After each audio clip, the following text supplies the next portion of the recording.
Et alors, Fred? Ça va, vieux? Tu m'as l'air un peu tendu comme ça. T'as bien dormi?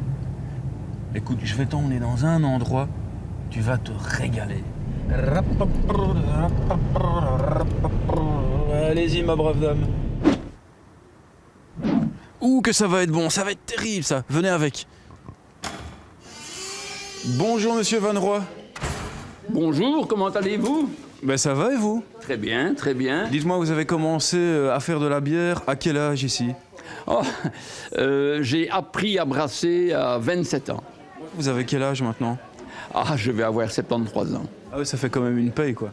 Ça fait un petit laps de temps que je baigne dans ce lambic et dans cette gueuse, oui. Et vous brassez toujours maintenant? Non. Maintenant, je laisse mon fils aux commandes de la cuve de brassage et des cuves de cuisson.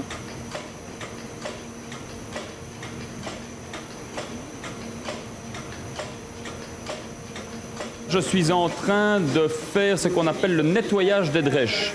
Donc les drèches, ce sont les céréales qui sont utilisées pour le brassin. Et donc là, on est en train de rajouter de l'eau sur ces céréales qui se trouvent dans le fond de la cuve.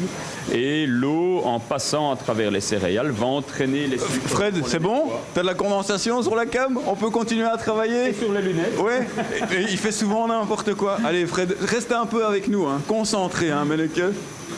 Donc voilà, ici, on a les céréales qui travaillent dans de l'eau. Et l'eau, en passant à travers le froment et le malt, va entraîner tout ce qui est nécessaire à la fabrication de la bière et entre autres, évidemment, les sucres.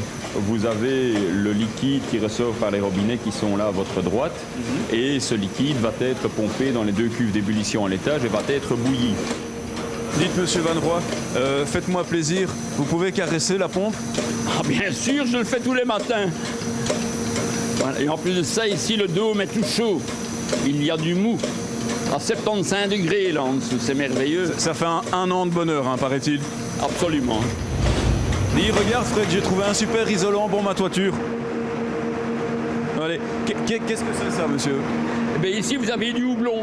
Le houblon qui est utilisé pour la fabrication du lambic est un houblon qui fait 2 à 3 ans minimum afin qu'il apporte un minimum d'amertume à la bière. C'est un antiseptique naturel. Ah, magnifique, c'est du médicament. Absolument. Mais le brasseur qui travaille avec du houblon sous forme de cône, comme on en a ici, en principe, il n'est jamais malade l'hiver parce qu'il respire bien malgré lui. Hein, c'est votre secret de conservation. Voilà. Ok.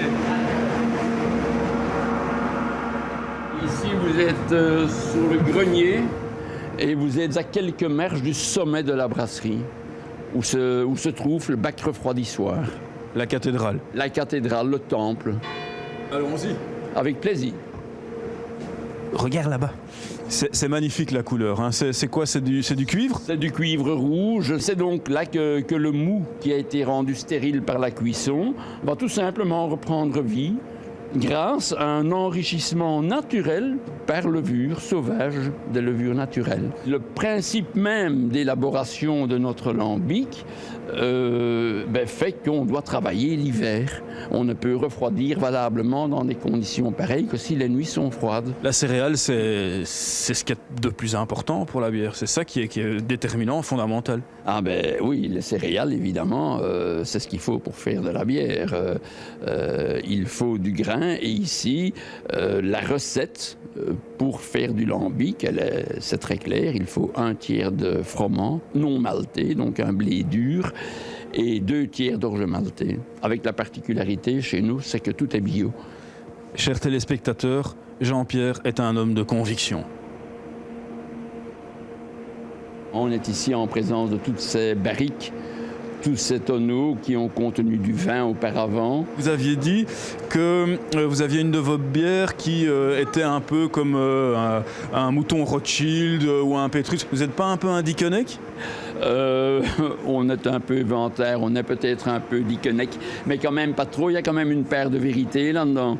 Quand on utilise un tonneau qui n'a contenu que du vin auparavant, ou du porto, du cognac, ben, la première fois qu'on va l'utiliser et qu'on va y mettre du mou, incontestablement, il y aura osmose entre le bois et le mou, et puis la bière après la fermentation. Les bières ont été quelque peu manipulées, je dirais, pour plaire au grand public, pour pouvoir... Ah, mais voilà, je m'excuse, je m'interromps parce que j'ai une visite très importante. Voilà, c'est mon petit-fils, voilà, Victor. Bonjour Victor, ça va? Oui, Salut. Toi, tu es le petit-fils? oui, Tu vas faire de la bière aussi plus tard? oui. Ah bah voilà, c'est fait, alors la relève est assurée? Ah ben voilà, je viens de l'apprendre. C'est une merveilleuse nouvelle pour moi.